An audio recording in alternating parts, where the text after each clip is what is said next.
ಸ್ನೇಹಿತರೆ ಎಲ್ಲರಿಗೂ ನಮಸ್ಕಾರ. Welcome to my channel. ಭಾರತದ ಪ್ರಧಾನಿ ನರೇಂದ್ರ ಮೋದಿ ಮಲೇಷಿಯಾ ಪ್ರವಾಸವನ್ನು ಯಶಸ್ವಿಯಾಗಿ ಮಾಡಿ ಮುಗಿಸಿದ್ದಾರೆ. ಭಾರತದ ಮಲೇಷಿಯಾ ಜೊತೆ ಭಾರತ ಅತ್ಯಂತ ಪ್ರಮುಖವಾಗಿ ಆರ್ಥಿಕ ರಕ್ಷಣೆ, ರಾಜತಾಂತ್ರಿಕ ಸಂಬಂಧಗಳು, ಉದ್ಯೋಗ ಸೃಷ್ಟಿ ಹಾಗೂ ಅಲ್ಲಿನ ಭಾರತೀಯ ಸಮುದಾಯಗಳನ್ನು ಗಮನದಲ್ಲಿಟ್ಟುಕೊಂಡು 16 ಒಪ್ಪಂದಗಳಿಗೆ ಸಹಿ ಹಾಕಿದೆ. ಹಾಗಾದರೆ ಭಾರತದ ಪ್ರಧಾನಿಯ ಮಲೇಷಿಯಾ ಭೇಟಿ ಮಹತ್ವ ಏನು? ಮಲೇಷಿಯಾ ಭಾರತದ ದೃಷ್ಟಿಯಿಂದ ಯಾಕೆ ಮುಖ್ಯ ಅನಿಸಿಕೊಳ್ಳುತ್ತೆ? ಇದನ್ನೆಲ್ಲ ಈ ವಿಡಿಯೋದಲ್ಲಿ ಡೀಟೇಲ್ ಆಗಿ ನೋಡೋಣ. ಬನ್ನಿ ಸ್ನೇಹಿತರೆ, ಮಲೇಷಿಯಾ ನಾವಿಲ್ಲಿ ಮ್ಯಾಪಲ್ಲಿ ನೋಡ್ತಾ ಇದ್ದಿರಲ್ಲ, ಇದು 3,30,000 ಚದುರ ಕಿಲೋಮೀಟರ್ ವಿಸ್ತೀರ್ಣ ಹೊಂದಿರುವ, 34 ಮಿಲಿಯನ್ ಜನಸಂಖ್ಯೆ ಹೊಂದಿರುವ 13 ರಾಜ್ಯಗಳು ಹಾಗೆ 3 ಫೆಡರಲ್ ಪ್ರದೇಶಗಳನ್ನು ಕೂಡ ಒಳಗೊಂಡಿದೆ. ದೇಶ ಅಲ್ಲಿನ ಜನಸಂಖ್ಯೆಯಲ್ಲಿ 65% ಮುಸ್ಲಿಮರು ಕೂಡ ಇದ್ದಾರೆ. ಅವರಲ್ಲಿ ಸುನ್ನಿ ಮುಸ್ಲಿಮರು ಹೆಚ್ಚಿದ್ದಾರೆ. ಉಳಿದಂತೆ 18ರಿಂದ 20% ಬೌದ್ಧರಿದ್ದಾರೆ, 6% ಹಿಂದೂಗಳು ಹಾಗೆ 9% ಕ್ರೈಸ್ತರು ಕೂಡ ಇದ್ದಾರೆ. ಇನ್ನಿತರ ಮತಗಳು ಕೂಡ ಅಲ್ಲಿ ಇದೆ.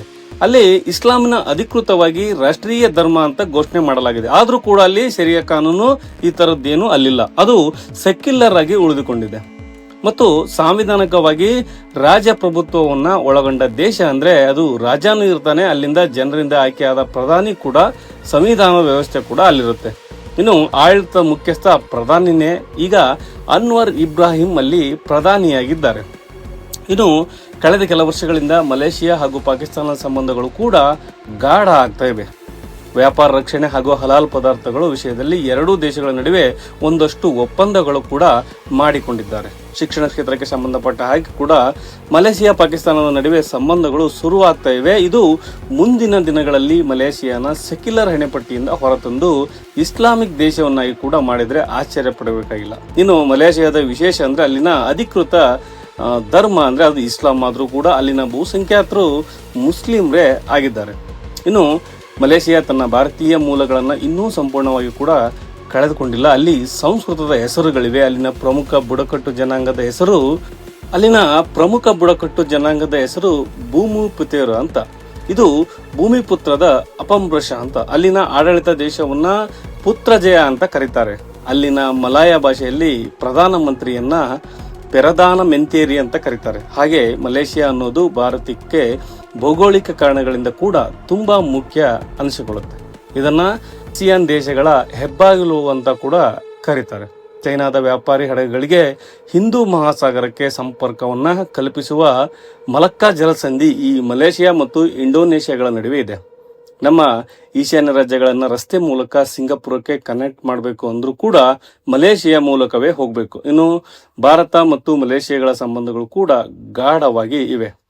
2023-24ರಲ್ಲಿ ಎರಡು ದೇಶಗಳ ನಡುವೆ ಸುಮಾರು $20 ಬಿಲಿಯನ್ ವ್ಯಾಪಾರ ವಹಿವಾಟು ಕೂಡ ನಡೆದಿತ್ತು. ಅದರಲ್ಲಿ $8.5 ಬಿಲಿಯನ್ ಮೊತ್ತದ ವಸ್ತುಗಳನ್ನ ಭಾರತ ಮಲೇಷಿಯಾಗೆ ರಫ್ತು ಮಾಡಿದ್ರೆ, ಮಲೇಷಿಯಾದಿಂದ ನಾವು ಸುಮಾರು $11.5 ಬಿಲಿಯನ್ ಮೌಲ್ಯದ ವಸ್ತುಗಳನ್ನ ಆಮದು ಮಾಡಿಕೊಂಡಿದ್ದೇವೆ.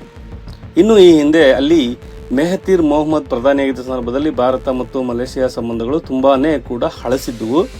ಕಾಶ್ಮೀರದ ವಿಷಯದಲ್ಲಿ ಮೆಹತೀರ್ ಪಾಕಿಸ್ತಾನದ ಪರ ನಿಲುವನ್ನ ಹೊಂದಿದ್ರು ಮತ್ತು ಟರ್ಕಿ, ಪಾಕಿಸ್ತಾನ ಹಾಗೂ ಮಲೇಷಿಯಾಗಳ ನಡುವೆ ಒಂದು ಕೂಟ ರಚನೆಯಂತ ಪ್ರಯತ್ನಗಳಲ್ಲಿ ಕೂಡ ನಡೀತಾ ಇದ್ವು. ಇದು ಭಾರತದ ಜೊತೆಗಿನ ಸಂಬಂಧ ಕೆಡುವುದಕ್ಕೆ ಒಂದು ಮೂಲ ಕಾರಣ ಆಯಿತು. ಅವತ್ತು ಭಾರತ ಮಲೇಷಿಯಾದ ಪಾಮಾಯಿಲ್ ಆಮದನ್ನು ನಿಲ್ಲಿಸುವ ಮೂಲಕ ಅವರಿಗೆ ದೊಡ್ಡ ಹೊಡೆತವನ್ನು ಕೂಡ ಕೊಡ್ತು. ಆದರೆ ಸದಾ ವ್ಯಾಪಾರ ಯುದ್ಧಗಳು, ಒತ್ತಡಗಳು, ಬಾಯ್ಕಾಟ್ಗಳಿಂದ ಸಂಬಂಧ ಸುಧಾರಣೆ ಅನ್ನೋದು ಆಗೋದಿಲ್ಲ. ಅದನ್ನು ಸ್ನೇಹದಿಂದ, ಬುದ್ಧಿವಂತಿಕೆಯಿಂದ ಮಾಡಬೇಕಾಗುತ್ತೆ. ಹೀಗಾಗಿ ಭಾರತದ ಪ್ರಧಾನಿ ಮಲೇಷಿಯಾದ ಪ್ರವಾಸನ ಕೈಗೊಂಡಿದ್ದಾರೆ.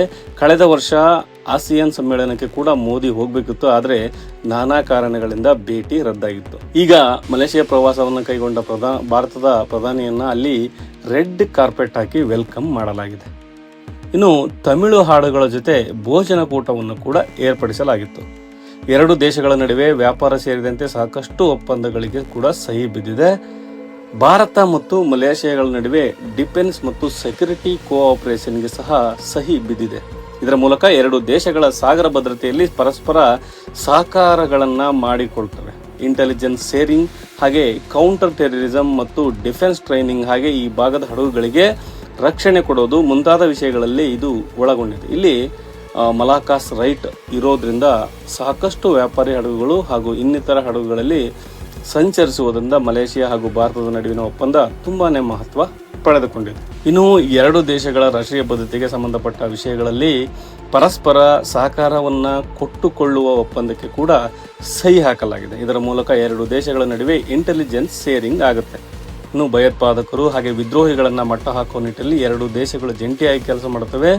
ಭಾರತಕ್ಕೆ ಬೇಕಾದ ಆರೋಪಿಗಳು ಮಲೇಷಿಯಾದಲ್ಲಿ ತಲೆಮರೆಸಿಕೊಳ್ಳೋದಕ್ಕೆ ಹಾಗೆ ಮಲೇಷಿಯಾಗೆ ಬೇಕಾದ ಆರೋಪಿಗಳು ಭಾರತದಲ್ಲಿ ಅಡಗಿ ಕುಳಿತುಕೊಳ್ಳೋದಕ್ಕೆ ಅವಕಾಶ ಇಲ್ಲದಂತ ಆಗುತ್ತೆ. ಈ ಮೂಲಕ ಎರಡು ದೇಶಗಳ ರಾಷ್ಟ್ರೀಯ ಭದ್ರತಾ ಏಜೆನ್ಸಿಗಳು ಪರಸ್ಪರ ಸಹಕಾರ ಮತ್ತು ಸಮನ್ವಯವನ್ನು ಕಾಪಾಡಿಕೊಳ್ಳುತ್ತವೆ.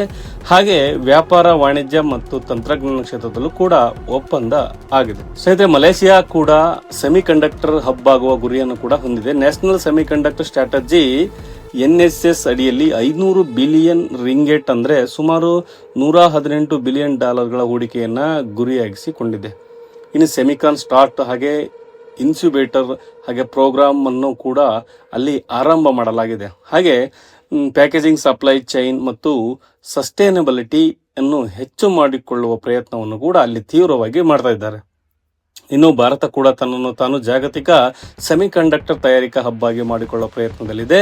ಈ ನಿಟ್ಟಿನಲ್ಲಿ ಮಲೇಷಿಯಾದ ಅನುಭವ ಭಾರತಕ್ಕೆ ಸಹಾಯ ಮಾಡಬಹುದು. ಇನ್ನು ಸಪ್ಲೈ ಚೈನ್ ಇಂಟಿಗ್ರೇಷನ್, ಚೈನಾ ಮೇಲಿನ ಡಿಪೆಂಡೆನ್ಸಿಯಿಂದ ಹೊರಗೆ ಬರೋದಕ್ಕೆ ಕೂಡ ಈ ಎರಡೂ ದೇಶಗಳು ಇಲ್ಲಿ ಪರಸ್ಪರ ಸಹಕಾರವನ್ನು ಕೊಟ್ಟುಕೊಳ್ಳೋದಕ್ಕೂ ಸಾಧ್ಯ ಆಗುತ್ತೆ. ಜಂಟಿಯಾಗಿ ಎರಡು ದೇಶಗಳು ರಿಸರ್ಚ್ ಹಾಗೆ ತಯಾರಿ ಸಹಭಾಗಿತ್ವಕ್ಕೆ ಕೂಡ ಇದು ಸಹಾಯವನ್ನ ಮಾಡುತ್ತೆ. ಇದು ಉದ್ಯೋಗ ಸೃಷ್ಟಿಯಿಂದ ಕೂಡ ಭಾರತಕ್ಕೆ ಹಾಗೂ ಮಲೇಷಿಯಾಗೂ ಕೂಡ ಒಂದಷ್ಟು ಅನುಕೂಲಗಳನ್ನು ಕೂಡ ಮಾಡಿಕೊಡುತ್ತೆ ಅಂತ ಹೇಳಲಾಗ್ತದೆ. ಇನ್ನು ಮಲೇಷಿಯಾದಲ್ಲಿ ಈಗಾಗಲೇ ಸಾಕಷ್ಟು ಭಾರತೀಯರು ಕೂಡ ಇದ್ದಾರೆ. ಅಲ್ಲಿ ಭಾರತೀಯ ಕೆಲಸ ಮಾಡ್ತಿದ್ದಾರೆ. ಮಲೇಷಿಯಾದ ಇಂಡಿಯನ್ ಡಯಾಸ್ಪೋರಾ ಏನಿದೆ ಅದರ ರಕ್ಷಣೆ ದೃಷ್ಟಿಯಿಂದ ಒಂದು ಒಪ್ಪಂದಕ್ಕೆ ಕೂಡ ಸಹಿ ಬಿದ್ದಿದೆ. ಅಲ್ಲಿ ಇನ್ನೂ ಒಂದಷ್ಟು ಇಂಡಿಯನ್ ಕನ್ಸುಲೇಟ್ಗಳನ್ನು ಕೂಡ ತೆರೆಯಲಾಗ್ತಿದೆ.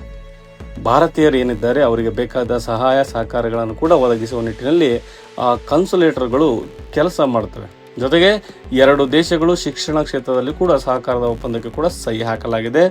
ಮಲೇಷಿಯಾ ವಿಶ್ವವಿದ್ಯಾಲಯದಲ್ಲಿ ತಿರುವಳ್ಳೂರು ಅಧ್ಯಯನ ಪೀಠ ಸ್ಥಾಪನೆ ಆಗುತ್ತೆ ಮತ್ತು ಅದು ಅಲ್ಲಿನ ವಿದ್ಯಾರ್ಥಿಗಳಿಗೆ ಕೂಡ ತಿರುವಳ್ಳರ್ ಸ್ಕಾಲರ್ಶಿಪ್ ಅನ್ನು ಕೂಡ ಕೊಡುತ್ತೆ. ಸ್ನೇಹಿತರೆ, ತಮಿಳು ಕವಿ ತಿರುವಳ್ಳೂರ್ ಅವರಿಗೂ ಮಲೇಷಿಯಾಗೂ ಏನು ಸಂಬಂಧ ಅಂತ ನಿಮಗೆ ಕೇಳ್ಬೋದು.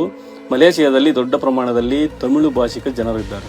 ಅಲ್ಲಿನ ಒಟ್ಟು ಜನಸಂಖ್ಯೆಗಳಲ್ಲಿ ತಮಿಳರ ಸಂಖ್ಯೆ ಸುಮಾರು 7.5% ಅಷ್ಟಿದೆ. ಹೀಗಾಗಿ ಅಲ್ಲಿ ತಮಿಳು ಮತ್ತು ದಕ್ಷಿಣ ಭಾರತ ಸಂಸ್ಕೃತಿಗಳು ಕೂಡ ಹೆಚ್ಚಾಗಿವೆ. ಆ ನಿಟ್ಟಿನಲ್ಲಿ ತಿರುವಳ್ಳೂರು ಪೀಠ ಸ್ಥಾಪನೆ ಎರಡು ದೇಶಗಳ ನಡುವೆ ಒಂದು ಸಾಂಸ್ಕೃತಿಕ ಬೆಸುಗೆಗೆ ಕಾರಣ ಆಗುತ್ತೆ. ಅದ್ರ ಜೊತೆಗೆ ಆಯುರ್ವೇದ ಮತ್ತು ಭಾರತೀಯ ಪಾರಂಪರಿಕ ವೈದ್ಯ ಕ್ಷೇತ್ರದಲ್ಲೂ ಕೂಡ ಎರಡೆರಡು ಕ್ಷೇತ್ರಗಳ ಒಪ್ಪಂದಕ್ಕೆ ಕೂಡ ಸಹಿ ಹಾಕಲಾಗಿದೆ.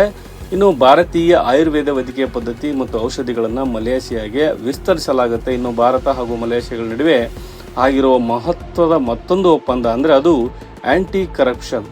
ಸ್ನೇಹಿತರೆ, ಇವತ್ತು ಇಡೀ ಜಗತ್ತು ಅತಿ ದೊಡ್ಡ ಸಮಸ್ಯೆಗಳ ಪೈಕಿ ಒಂದು ಅಂದರೆ ಅದು ಭ್ರಷ್ಟಾಚಾರ. ಅದನ್ನು ನಿಯಂತ್ರಿಸೋದು ಹೇಗೆ ಅನ್ನೋದು ಗೊತ್ತಾಗದೆ ಇಡೀ ಜಗತ್ತೇ ಕಂಗಾಲಾಗಿದೆ. ಅದನ್ನು ನಿಯಂತ್ರಿಸೋದಕ್ಕೆ ಕೂಡ ಜಾಗತಿಕ ಸಹಕಾರವನ್ನು ಬಯಸುವ ಪರಿಸ್ಥಿತಿಯಲ್ಲಿ ನಾವಿದ್ದೀವಿ. ಇಲ್ಲಿ ಭಾರತದ CBI ಹಾಗೂ ಮಲೇಷಿಯಾದ ಆಂಟಿ ಕರಪ್ಷನ್ ಸಂಸ್ಥೆಗಳು ಭ್ರಷ್ಟಾಚಾರದ ನಿಗ್ರಹಕ್ಕೆ ಕೂಡ ಜಂಟಿಯಾಗಿ ಕೆಲಸ ಮಾಡ್ತವೆ.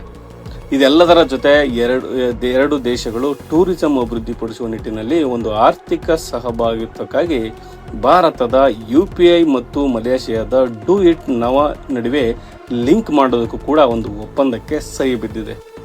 ಇದರಿಂದ ಮಲೇಷಿಯಾದಲ್ಲಿ ಭಾರತಕ್ಕೆ ಬರುವ ಪ್ರವಾಸಿಗರು, ಭಾರತದಿಂದ ಮಲೇಷಿಯಾಗೆ ಹೋಗುವ ಪ್ರವಾಸಿಗರು ಇನ್ನು ಮುಂದೆ ವಿದೇಶಿ ವಿನಿಮಯ ಅಥವಾ ವಿದೇಶಿ ಕಾರ್ಡ್ಗಳು, ವಿದೇಶಿ ಪೇಮೆಂಟ್ ಸಿಸ್ಟಮ್ಗಳ ಮೇಲೆ ಆಧಾರ ಪಡಬೇಕಾದ ಅಗತ್ಯ ಇರೋದಿಲ್ಲ. ಇನ್ನು ಎರಡು ದೇಶಗಳ ಪ್ರವಾಸಿಗರು ಭಾರತದಲ್ಲೇ ಆಗಲಿ ಅಥವಾ ಮಲೇಷಿಯಾದಲ್ಲೇ ಆಗಲಿ UPI ಮೂಲಕವೇ ಪೇಮೆಂಟ್ ಮಾಡೋದಕ್ಕೂ ಕೂಡ ಇನ್ನು ಮುಂದೆ ಸಾಧ್ಯ ಆಗುತ್ತೆ. ಇದು ಪ್ರವಾಸವನ್ನ ಸುಲಭಗೊಳಿಸುತ್ತೆ. ಇದೆಲ್ಲದರ ಜೊತೆ ಮಲೇಷಿಯಾಗೆ ಡಾರ್ನಿಯರ್ ವಿಮಾನಗಳ ಮಾರಾಟ ಮತ್ತು ಅದರ ಯುದ್ಧ ವಿಮಾನಗಳ ಉನ್ನತೀಕರಣ ಮತ್ತು ಮಲೇಷಿಯಾದ ಸಬರ್ಬನ್ ಮೇಂಟೈನ್ ಹಾಗೂ ಅವರಿಗೆ ಬೇಕಾದ ಹಡಗುಗಳ ನಿರ್ಮಾಣವನ್ನು ಕೂಡ ಭಾರತೀಯ ಶಿಪ್ಯಾರ್ಡ್ಗಳಲ್ಲಿ ಮಾಡಿಕೊಡುವ ಬಗ್ಗೆ ಒಂದಷ್ಟು ಮಾತುಕತೆಗಳಾಗಿವೆ. ಇನ್ನು ಜಾಯಿಂಟ್ ಸ್ಟೇಟ್ಮೆಂಟ್ ಸಂದರ್ಭದಲ್ಲಿ ಭಾರತದ ಪ್ರಧಾನಿ ನರೇಂದ್ರ ಮೋದಿ ಮಲೇಷಿಯಾದಿಂದ ಭಾರತ ಏನನ್ನು ನಿರೀಕ್ಷೆ ಮಾಡುತ್ತೆ ಅನ್ನೋ ವಿಷಯವನ್ನು ಅತ್ಯಂತ ಸ್ಪಷ್ಟ ಮಾತುಗಳಲ್ಲಿ ಹೇಳಿದ್ದಾರೆ. ಇನ್ನು ಉಗ್ರವಾದ ವಿಷಯದಲ್ಲಿ ಭಾರತ ಯಾವುದೇ ಕಾರಣಕ್ಕೂ ಕೂಡ ರಾಜಿ ಆಗೋದಿಲ್ಲ.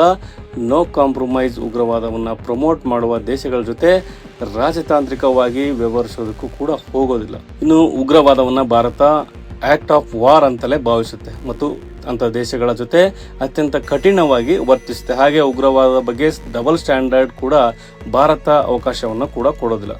No double standard, no compromise. ಇಲ್ಲಿ ಡಬಲ್ ಸ್ಟ್ಯಾಂಡರ್ಡ್ ಅಂದರೆ ತಮ್ಮಲ್ಲಿ ಉಗ್ರ ದಾಳಿ ನಡೆದರೆ ಅದು ಉಗ್ರವಾದ ಅಂತ ಹೇಳಿಕೊಂಡು ಗೋಳಾಡೋದು, ತಮ್ಮ ಮಿತ್ರ ದೇಶಗಳು ಉಗ್ರವಾದವನ್ನು ಸ್ಪಾನ್ಸರ್ ಮಾಡಿದರೆ ಅದರ ವಿರುದ್ಧ ಮಾತಾಡದೇ ಇರೋದು, ಅವರಿಗೆ ಬೆಂಬಲವಾಗಿ ನಿಲ್ಲೋದು, ಇಂತಹ ಹಿಪೋಕ್ರಸಿಗೆ, ದ್ವಂದ್ವಗಳಿಗೆ ಅವಕಾಶ ಇಲ್ಲ ಅಂತ ಮೋದಿ ಕೂಡ ಹೇಳಿದ್ದಾರೆ. ಇದನ್ನು ಅವರು ಪಾಕಿಸ್ತಾನವನ್ನು ಗಮನದಲ್ಲಿಟ್ಟುಕೊಂಡೇ ಹೇಳಿದ್ದಾರೆ ಮತ್ತು ಪಾಕಿಸ್ತಾನ ಹಾಗೂ ಮಲೇಷಿಯಾ ಸಂಬಂಧಗಳ ಹಿನ್ನೆಲೆಯಲ್ಲಿ ಈ ಮಾತನ್ನು ಹೇಳಿದ್ದಾರೆ ಅನ್ನೋದು ರಹಸ್ಯ ಏನಲ್ಲ. ಇಸ್ಲಾಮಿಕ್ ಸಂಬಂಧಗಳ ಕಾರಣದಿಂದಾಗಿ ಪಾಕಿಸ್ತಾನ ಭಾರತದಲ್ಲಿ ಮಾಡುವ ಭಯೋತ್ಪಾದನೆಗಳನ್ನು ಖಂಡಿಸಿದೆ, ಅದನ್ನು ಸಮರ್ಥಿಸಿಕೊಳ್ಳೋದು ಅಥವಾ ಬಾಯಿ ಮುಚ್ಚಿಕೊಂಡು ಸುಮ್ಮನೆ ಕೂತ್ಕೊಳ್ಳೋದು ಇದೆಯಲ್ಲ, ಈ ಕೆಲಸವನ್ನು ಮಲೇಷಿಯಾ ಮಾಡಿದರೂ ಕೂಡ ಅದು ದ್ವಂದ್ವ ನೀತಿಯನ್ನು ಅನುಸರಿಸಿಕೊಳ್ಳುತ್ತೆ ಅಂತ, ಅದು ಡಬಲ್ ಸ್ಟ್ಯಾಂಡರ್ಡ್ ಅನಿಸ್ಕೊಳ್ಳುತ್ತೆ. ಅದಕ್ಕಾಗಿ ಅವಕಾಶ ಇರಬಾರ್ದು ಅನ್ನೋ ಮಾತುಗಳನ್ನು ಮೋದಿ ಕೂಡ ಜಂಟಿ ಹೇಳಿಕೆ ಸಂದರ್ಭದಲ್ಲಿ ಕೂಡ ಹೇಳಿದ್ದಾರೆ. ಸ್ನೇಹಿತರೆ, ಮಲೇಷಿಯಾ ಹಾಗೂ ಭಾರತದ ನಡುವಿನ ಈ ಒಪ್ಪಂದಗಳಿಗೆ ಸಹಿ ಬಿದ್ದಿರುವುದು ಎರಡು ದೇಶಗಳ ನಡುವೆ ವ್ಯಾಪಾರ ಮತ್ತು ಆರ್ಥಿಕ ಸಂಬಂಧಗಳನ್ನು, ರಕ್ಷಣಾತ್ಮಕ ವಿಷಯದಲ್ಲಿ ಸಹಭಾಗಿತ್ವವನ್ನು, ರಾಜತಾಂತ್ರಿಕ ಸಂಬಂಧಗಳ ವೃದ್ಧಿ ಮತ್ತು ಭಾರತದ ಸಾಫ್ಟ್ವೇರ್ ಪವರ್ ಅನ್ನು ಕೂಡ ಅಲ್ಲಿ ಹೆಚ್ಚಿಸುವ ನಿಟ್ಟಿನಲ್ಲಿ ತುಂಬಾನೇ ಸಹಕಾರಿಯಾಗುತ್ತೆ. ಸ್ನೇಹಿತರೆ, ಇದು ಭಾರತದ ಪ್ರಧಾನಿಯ ಮಲೇಷಿಯಾ ಭೇಟಿ ಮತ್ತು ಎರಡು ದೇಶಗಳ ನಡುವೆ ಆದ ಒಂದಷ್ಟು ಒಪ್ಪಂದಗಳಿಗೆ ಸಂಬಂಧಪಟ್ಟ ಮಾಹಿತಿ. ಮುಂದಿನ ಸಂಚಿಕೆಯಲ್ಲಿ ಮತ್ತಷ್ಟು ವಿಶೇಷಗಳ ಜೊತೆ ಮತ್ತೆ ಭೇಟಿಯಾಗೋಣ. ಅಲ್ಲಿವರೆಗೂ ಜೈ ಹಿಂದ್, ಜೈ ಕರ್ನಾಟಕ.